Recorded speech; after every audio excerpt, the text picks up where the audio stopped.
오늘 우리에게 주신 하나님의 말씀은 로마서 1장 17절의 말씀입니다. 신약 성경 239면에 있습니다. 로마서 1장 17절의 말씀을 제가 봉독해 드립니다. 복음에는 하나님의 의가 나타나서 믿음으로 믿음에 이르게 하나니 기록된 바 오직 의인은 믿음으로 말미암아 살리라 함과 같으니라. 담임 목사님 나오셔서 종교개혁의 가르침이라는 제목으로 하나님의 말씀을 선포하시겠습니다. 할렐루야. 옆에 있는 분과 인사 나누시겠습니다. 사랑합니다. 축복합니다. 잘 오셨습니다. 그리고요, 미소를 지으시며 옆에 있는 분에게 이렇게 또 알려주셨으면 좋겠어요. 하나님께서 당신을 많이 사랑하십니다. 고맙습니다. 하나님께서 여러분을 많이 사랑하고 계신 줄 믿습니다. 그리고 하나님께서요, 모든 것 아시는 하나님께서 하나님의 귀한 역사를 여러분에게 이제 시작하고 이루어가고 계신 줄 믿습니다. 하나님의 사랑을 간구하시고 하나님의 사랑을 누리시는 우리 믿음의 가족들 되시기를 간절히 기도드립니다. 오늘은 조금 특별한 주일로 하나님 앞에 영광을 돌리고 있습니다. 오늘은 종교개혁 주일인데요, 507주년 되는 종교개혁 주일입니다. 1517년 10월 31일 독일의 사제였던 마르틴 루터가 아주 특별한 일을 행합니다. 그가 성서학 교수로 수고하고 사역하고 있었던 비텐베르그 대학의 한 문에 이렇게 95개조의 반박문을 내어 거는 일을 행하였던 것이지요. 중세시대 이렇게 한 사제가 교황청을 향하여 반대되는 반박문을 낸다라고 하는 것은 그의 생명을 걸어야 되는 만큼 위험한 일이었는데요, 그는 그 일을 과감히 행하였습니다. 도대체 왜 그는 그런 일을 행하였던 것일까요? 당시 중세 기독교는 암흑의 시대를 경험하고 있었습니다. 교황이 힘과 권력을 가지고 그 어느 때보다 부유한 시기였지만 교회는 그 어느 때보다 부유한 그런 시간을 보내고 있었지만 정작 그들은 어둠의 시기를 보내고 있었던 것이지요. 그래서 많은 교회사 학자들은 참으로 힘들고 어려웠던 시기보다 부유하고 많은 것을 붙잡고 있었던 중세시대를 일으켜 칭하면서 바로 암흑의 시대였다라고 이야기하곤 합니다. 당시 특별히 로마 교황청을 중심으로 교황 중심으로 그들이 행하였던 일로 인하여 루터는 그의 반대하는 일을 행하게 되었는데요, 그가 특별히 반대했던 일 중에 하나는 면죄부를 판매하는 것이었습니다. 이 죄라고 하는 이 문제가 실은 하나님 앞에 하나님의 사랑을 누리고 하나님 앞에 부끄러움을 느낄 수밖에 없어서 이제 하나님 앞에 우리를 용서해 주십시오라고 회개하고 돌이킴을 통하여 하나님의 전적인 은혜로 용서를 받는 것인데요, 로마 교황청은 당시에 자신들이 짓고 있었던 로마의 성 베드로 성당에 더 많은 물질이 필요하게 되어지자 이 문제를 어떻게 해결할 수 있는가라고 하는 고민을 하다가 면죄부를 판매하게 됩니다. 면죄부라고 하는 것은 말 그대로 돈을 내고 증서를 사면 그 죄에서 자유롭게 된다라고 하는 그런 증서였던 것을 봅니다. 여러분을 위하여서 면죄부를 하나 여러분을 위하여 사진을 준비하였는데요, 한번 보여주시면 좋을 것 같습니다. 이게 바로 면죄부입니다. 그냥 증서이지요, 종이에 쓴 글인데요, 때로는 이 면죄부의 형태가 조금 다양한 형태로 바뀌어졌던 적도 있었습니다. 이렇게 이 면죄부에 당신의 죄가 사해졌습니다 라고 하는 부분을 기록하여서 내어주면 돈을 내고 그것을 사면 그의 죄가 용서받는다라고 가르쳤다는 것이지요. 특별히 자신의 죄만이 아니라 지금 오래전에 하나님의 부르심을 받아서 가톨릭의 이 기준 교리에 따르면 하나님 나라와 지옥 사이의 연옥이라고 하는 것이 있는데, 혹 그 연옥에 머물고 있는 부모를 위하여 면죄부를 사면 그 부모가 다시 하나님 나라로 이를 수 있다라고 가르치며 부모를 위하여서도 면죄부를 사라라고 이야기했던 것을 봅니다. 특별히 이 면죄를 파는 특별한 사람들이 있었는데요, 그들은 헌금통에 쨍그랑하고 헌금이 들어가면 면죄부를 사면 그들이 다 죄를 용서받을 것이다 라고 가르치고 또한 홍보했던 것을 봅니다. 이에 루터는 그렇지 않다고, 면죄부를 사는 것, 그것은 하나님의 뜻이 아니라고, 돈을 지불하고 구원을 살 수 있는 것이 아니라고 이야기하며 오직 하나님의 말씀을 다시 살피고 하나님의 뜻을 이야기해야 한다라고 하며 로마 교황청에 반대했던 것을 봅니다. 앞서도 말씀을 드렸지만 이 일은 자신의 생명을 거는 일이었습니다. 아니나 다를까 당시에 로마 교황청의 교황이었던 레오 10세는 이 루터를 향하여 하나님의 포도원을 망가뜨리는 멧돼지와 같은 존재이다 라고 이야기하며 그를 이단으로 정죄합니다. 그리고 그를 보호할 권리가 없다라고 선포한 것이죠. 당시에는 누군가 교회로부터 파면을 당하거나 이단으로 정죄가 되면 지나가던 사람이 그를 해하여도 그 해함을 통하여서 이가 그 범죄를 행한 이가 어떤 벌도 받지 않게 되어졌습니다.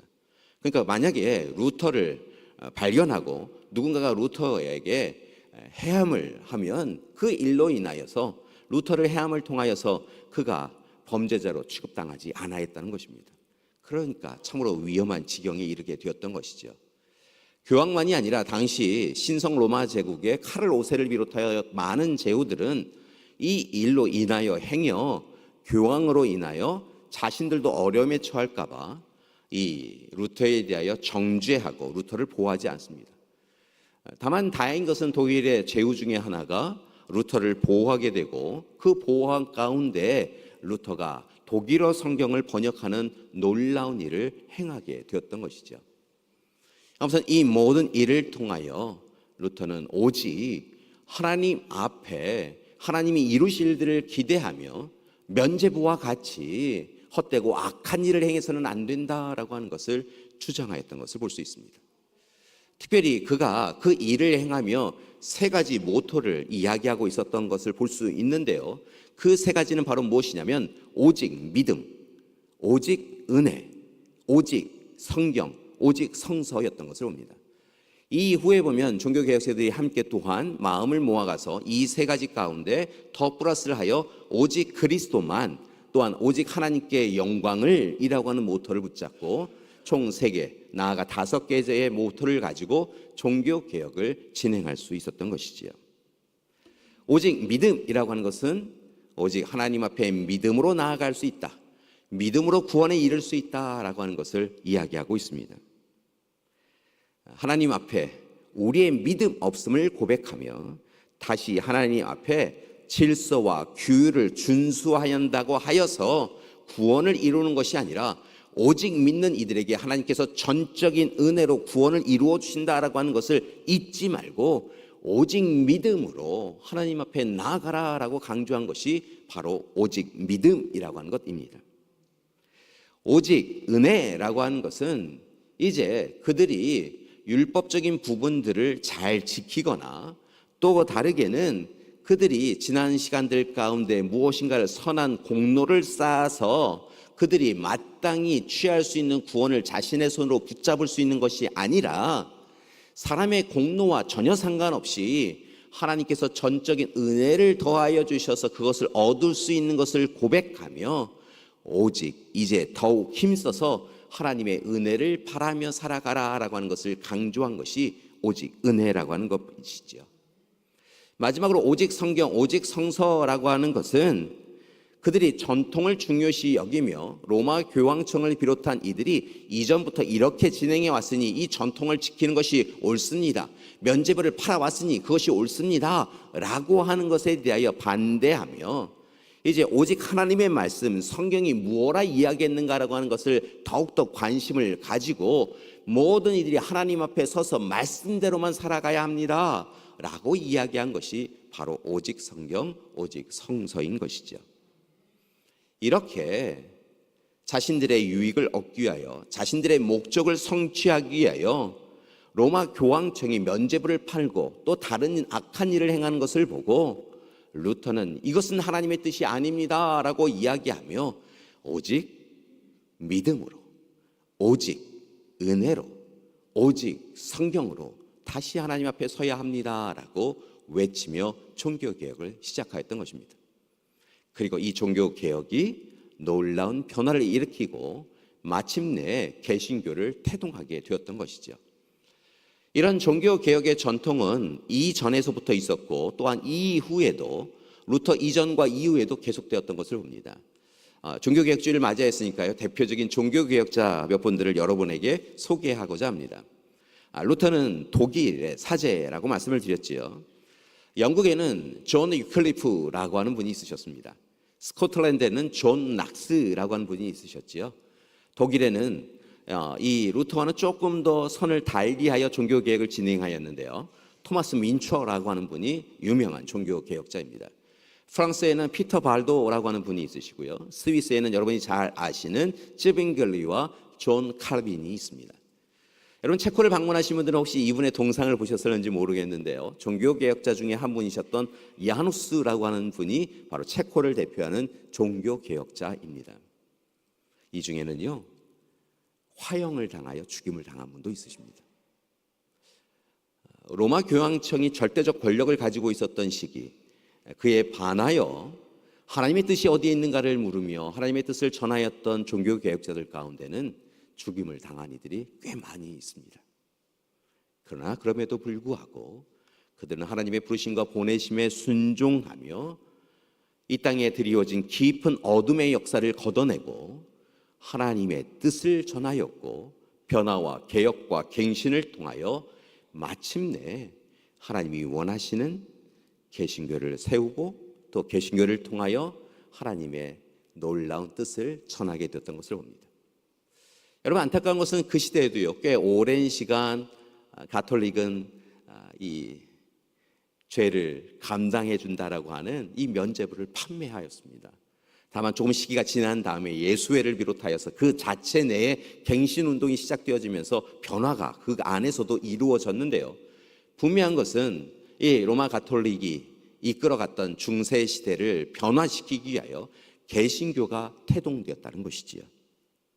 그렇게 우리는 오늘 이 시간 500여 년의 역사를 지난 이 시간, 오래전 507년 전에 종교개혁이 있었다라고 하는 것으로 끝이 나는 것이 아니라 오늘 이 시간 우리에게도 하나님이 원하시는 것이 무엇인가라고 하는 것을 귀 기울여 듣고, 이전이 좋사오니 아니라 옛사람으로 머무는 것이 좋사오니가 아니라 예전의 전통과 규례와 율법만 이야기하는 것이 아니라 오늘 하나님이 원하시는 개혁의 역사를, 갱신과 변화의 역사를 우리의 삶 가운데, 또 다르게는 교회의 삶 가운데 이루어 가야 될 줄 믿습니다. 그런데 안타까운 것은요, 요즘 이 시대를 보라보면 많은 신학자들이 평가하는 것은 중세 시대만큼이나 이 시대가 암흑의 시대다라고 이야기하곤 합니다. 이전처럼 우리는 종교를, 그리스도교를 믿는다라고 하는 것으로 인하여 핍박과 억압을 당하는 것이 많지 않지만요, 그런데 안타까운 것은 그렇게 하나님이 우리를 불러주신 그리스도인으로 삶을 살아가며 교회 공동체로 살아가며 마땅히 살아가야 될 삶에 대하여 주의하고 경계하고 온전히 살아가지 못하고 어둠에 머물며 그저 우리의 유익과 탐욕을 이루며 살아가고 있다는 것입니다. 그래서 하나님이 근심하시고 세상이 걱정하는 교회가 되고 있는 것이죠. 사랑하는 여러분, 다시 이 종교개혁주의를 맞이하여 루터의 종교개혁자들의 이야기에 귀를 기울이고 다시 하나님 앞에서 하나님이 기뻐하시는 교인과 교회가 되는 우리가 되길 소망합니다.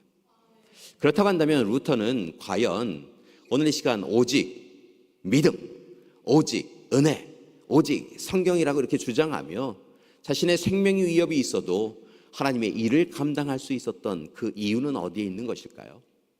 바로 오늘 말씀이 루터에게는 아주 중요한 힘이 되었던 말씀인 것을 깨닫습니다.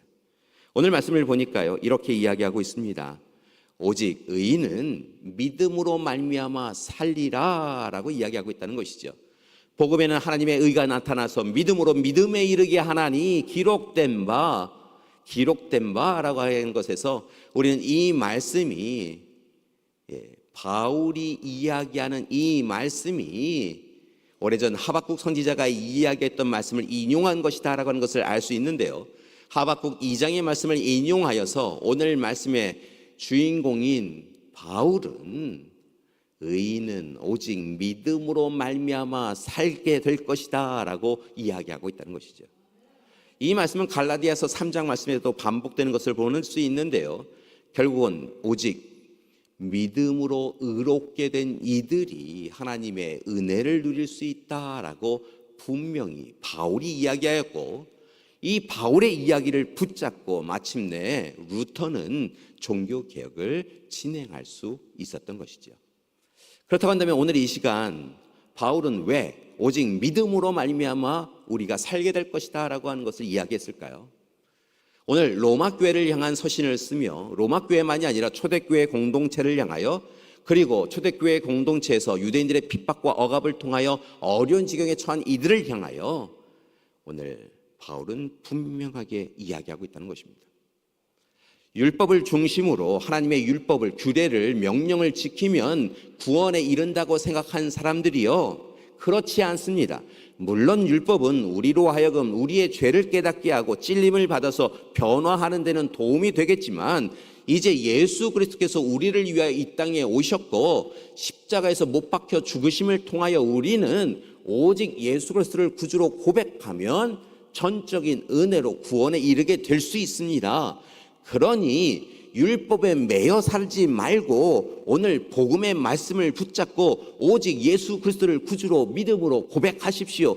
그러면 우리는 구원과 영원한 생명에 이를 수 있습니다 라고 하는 것을 오늘 짧지만 이 말씀을 통하여 분명히 이야기하고 있다는 것입니다. 예수 그리스도 때문에, 우리를 위하여 십자가에서 대속제물 되어주신 예수님 때문에 이제는 율법에 이야기하는 대로 희생제물 두지 아니하여도 오직 예수 그리스도를 구주로 고백하면 우리는 구원에 이릅니다 라고 오늘 말씀에서 바울은 이야기하고 있는 것입니다. 유대인들이 율법으로 인하여 구분하고 정죄하고 나누어 다투는 그 모습이 하나님 보시기에는 이제 옳지 않다고, 이제 이전의 그 모습은 버리고 우리 가운데 보내주신 예수님을 통하여 우리는 예수 그리스도를 구주로 고백하고 믿음으로 나아가면 구원에 이르니 이제 그것만 행하면 된다라고 바울은 이야기했다는 것이지요. 오늘 그렇게 바울은 다시 하나님 앞에 선 초대교회 공동체를 향하여 참된 그리스도인으로서의 정체성을 회복하고 또 하나님의 말씀을 의지하여 하나님께 영광 돌리는 삶을 살아가며, 이제부터는 세상의 이야기에 이리로 저리로 흔들리는 인생이 아니라 구원받은 자로 믿음의 사람으로 살아가라고, 하나님의 은혜를 누리는 자로 살아가라고 이야기하여 준 것입니다. 그리고 이 말씀이 끊임없이 계속하여 육신의 정욕과 안목의 정욕과 이생의 자랑에 사로잡혀 있었던 중세 시대 교회들, 그 가운데 고민을 하고 있었던 루터를 비롯한 종교개혁자를 흔들어 놓았고요. 그리고 마침내 그들의 입술을 통하여, 삶을 통하여, 세상 가운데 전하해짐을 통하여 교회 공동체가 갱신되고 회복될 수 있었던 것이지요. 사랑하는 여러분, 이 일을 잊지 마시고 이제 우리가 지금 여기에서 다시 하나님이 기뻐하시는 교인과 교회로, 성숙한 교인으로, 건강한 교회로 다시 서나가는 우리가 되길 소망합니다. 오늘 이 시간 우리의 삶이 하나님 보시기에 부끄럽다고 한다면, 오늘 우리의 삶이 우리의 가족과 우리의 이웃과 우리의 친지와 친척들에게 부끄러운 일이 된다고 한다면 과감히 이전의 삶을 내려놓으시고 하나님 앞에 오직 참으로 500여 년 전에 오직 믿음으로, 오직 은혜로, 오직 성소로를 외쳤던 그 루터처럼, 아니 그 이전에 오직 믿음으로, 율법이 아니라 오직 믿음으로 하나님의 은혜를 누려야 된다라고 이야기하였던 바울처럼 다시 하나님 앞에 서서 말씀을 붙잡고 하나님이 원하시는 삶을 오늘 지금 여기에서 실천해가는 저와 여러분이 되길 소망합니다. 변화해야 합니다. 개혁해야 합니다. 갱신해야 합니다. 여러분, 개신교의 전통은 개혁교회라는 것입니다. 어제 끝나는 것이 아니라 오늘날마다 하나님이 기뻐하시는 변화를 저와 여러분이 시작하고 이루어 가야 될 줄 믿습니다. 여러분, 그렇다고 한다면 요즘 이 시대에 우리 한국교회는 어떤 모습을 가지고 있습니까? 많은 학자와 또 많은 목회자들이 한국교회를 바라보면 눈물로 기도하고 있습니다. 왜냐하면 한국교회가 마땅히 서야 할 자리에 서 있지 않다는 것입니다. 한때 한국교회는 스스로 2천만 명의 교인이다라고 하며 자랑스러워하고 자부하였습니다. 그런데 솔직하게 이 시대에 많은 데이터를 살펴보면 그리스도인이, 한국 교회의 교인이 1,000만이 되지 않습니다. 어떤 이들은 800만에서 900만 정도가 되었고, 그리고 계속하여 코로나 이후에 줄어들고 있다라고 이야기하기도 합니다. 숫자가 중요한 게 아닙니다. 더 중요한 것은 한국 교회가 빛을 잃어버렸다는 것입니다. 소금의 맛을 빼앗겨버렸다는 것입니다. 왜 그랬을까요? 몇 가지 사례들을 나열한 것들을 볼 수 있었는데 그중에 몇 가지를 여러분에게 소개합니다. 한국 교회가 오늘 이 시간 잘못되었는데요. 그래서 변화해야 되는데요. 이런 모습이 잘못되었다는 것입니다. 한국 교회가 만몬주의와 제국주의와 금권주의와 성공주의와 성장주의에 빠져 있다는 것입니다. 세상의 다른 모습, 다른 그룹, 다른 단체의 모습과 별반 다르지 않다는 것입니다. 물질이 중심이 되었습니다. 힘과 권력이 중심이 되어졌습니다. 성공하고 성장하는 것을 향하여서 달려갑니다. 대형 교회가 위주입니다. 여러분, 그런 모습은 하나님이 원하시는 것이 아니다라는 것입니다. 변화해야 합니다. 교회가 독성과 아집으로 가득합니다. 고집스럽습니다. 교회가 하나님의 말씀에 생동력 있게 움직였던 그 교회가 스스로 자기의 것을 지키려고 고집스러워졌습니다. 독성과 아집이 가득합니다. 그래서 교회가 더하다라는 이야기를 많이 듣곤 합니다. 변화해야 합니다. 문자주의적인 성서 해석과 근본주의적인 신앙 해석으로 인하여 타인을 구분하고 정죄하고 차별하고 정지하는 그런 교회 모습이 보입니다. 너와 나로 구분하여서 너와 나는 달라라고 이야기하며 하나님의 말씀을 하나님의 뜻대로 이야기하고 해석하는 것이 아니라 지금까지 살아왔던 자신의 기준관과 가치관과 경험으로 해석하고 자신의 탐욕과 욕망과 유익에 맞추어 해석하며 사람들을 나누는 모습이 보인다는 것입니다. 변화해야 합니다. 부패와 거짓의 역사를 되풀이하며 무책임하고 부도덕하고 비윤리적인 교회의 모습이 여기저기에서 나타납니다.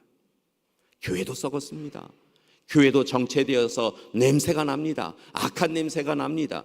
무책임하고 부도덕하고 비윤리적인 일들이 너무 많이 일어납니다. 어떻게 교회에서 그래? 라고 하는 일들이 있다는 것이지요. 교회 변화해야 합니다.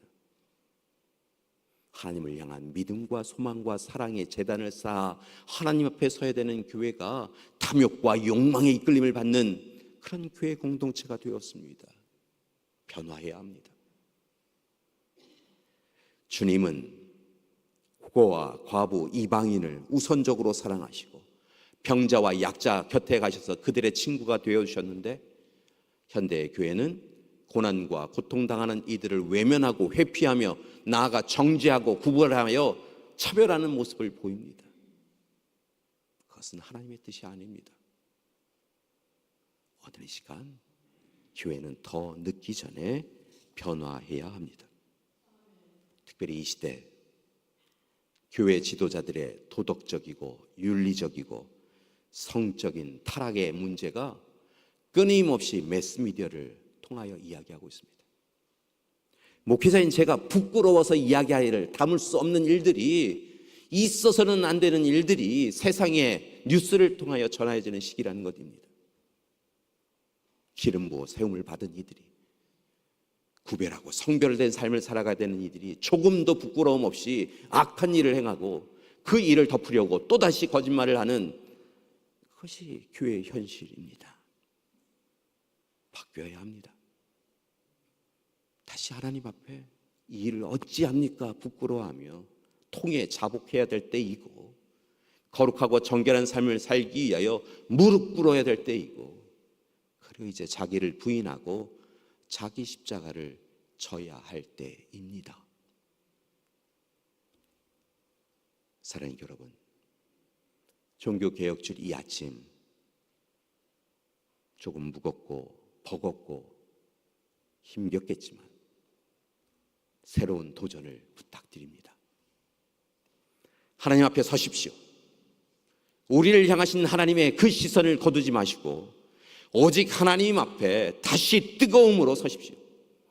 그리고 500여 년 전에 종교개혁들이 자신의 생명을 내걸고 이 교회를, 하나님의 교회를 이렇게 해서는 안 된다라고 고백하며 나아갔던 것처럼, 그들이 오직 은혜로, 오직 성서로, 오직 믿음으로 나아갔던 것처럼 다시 하나님의 음성을 귀 기울여 듣고 하나님이 원하시는 교인으로, 교회로 살아가야 될 줄 믿습니다. 위기의 교회를 다시 기회의 교회로 이제 세워가야 한다는 것입니다. 이를 위하여 세 가지 부탁드립니다. 첫 번째, 우리 자신이 먼저 변해야 합니다. 변화라고 하는 것을 이야기해 보니까요, 많은 분들이 너의 변화에 대해서 이야기합니다. 세상의 변화에 대해서 이야기합니다. 세상이 그렇다고, 네가 잘못했다고. 여러분, 진정한 변화는, 하나님이 원하시는 변화는 우리 자신이 변하는 것입니다. 우리 옆에 있는 분에게 이렇게 인사할까요? 변합시다. 이렇게 보니까 옆에 있는 분에게 변하라고 하는 것 같지요? 그게 아니라요, 내가 먼저 변해야 돼요. 내가 변해야 우리가 하나님이 원하시는 변화를 할 수 있어요. 옆에 있는 분에게 이렇게 인사하겠습니다. 제가 먼저 변하겠습니다. 여러분, 우리 자신이 변해야 돼요. 남편과 아내부터 변하라고 하지 마세요. 부모와 자녀가부터 변하라고 하지 마세요. 내가 변해야 돼요. 우리 교회부터 변해야 돼요. 우리 가정부터 변화해야 돼요. 한국 교회, 한국 개신교가 왜 이렇게 어둠 속에 가두어졌는가, 갈 길을 잃어버리고 맴도는 신앙생활을 하고 있는가라고 하는 걸 살펴보니까요, 결국은 우리 자신이 변하지 않아서 그래요. 날마다 변화해야 하는데요, 그것이 교인이고 교회의 삶이어야 되는데요, 상대방의 변화만 요구했지 우리 자신이 변하지 않았다는 거예요. 교회 여러분, 우리 자신이 변화해야 될 줄 믿습니다. 나부터 변화돼야 될 줄 믿습니다. 저부터 변화하겠습니다. 사랑하는 교회 여러분, 변화하는 우리가 되길 소망합니다. 두 번째, 변화를 하는 데 있어서 중요한 부분인데요, 하나님이 원하시는 변화를 해야 합니다. 하나님의 뜻, 하나님의 생각, 하나님의 마음에 맞추어 변화하셔야 된다는 것입니다. 변화에 대해서 착각하는 부분이 있는데요, 내 생각, 내 의지, 내 경험에 맞추어 변화하는 것 아무 소용없습니다. 결국은 제자리 맴돌기 하다가 딱 그 자리에 멈춰 서 있더라고요. 내가 원하는 뜻대로 내 자녀에게 변화라라고 이야기하니까 꼭 내 모양대로 살고 있더라고요. 있어야 할 자리가 아니라 다른 자리에 서 있다는 것입니다. 바꿔야 합니다. 어떻게 해요? 하나님의 말씀에 맞추어서, 하나님의 뜻에 맞추어서 변화해야 합니다. 하나님의 말씀은 뭐라 하시는가 맞추어서 우리의 삶이 바뀌어져야 되지요. 여러분, 하나님의 뜻이 어디에 있는가 맞추어서 내가 변화해야 합니다. 하나님, 내 뜻대로 바꿔주세요 그러면 하나님을 변화시키는 것, 그거 해서는 안 됩니다. 하나님의 마음에, 하나님의 뜻에, 하나님의 생각에 맞추어 변화해야 합니다.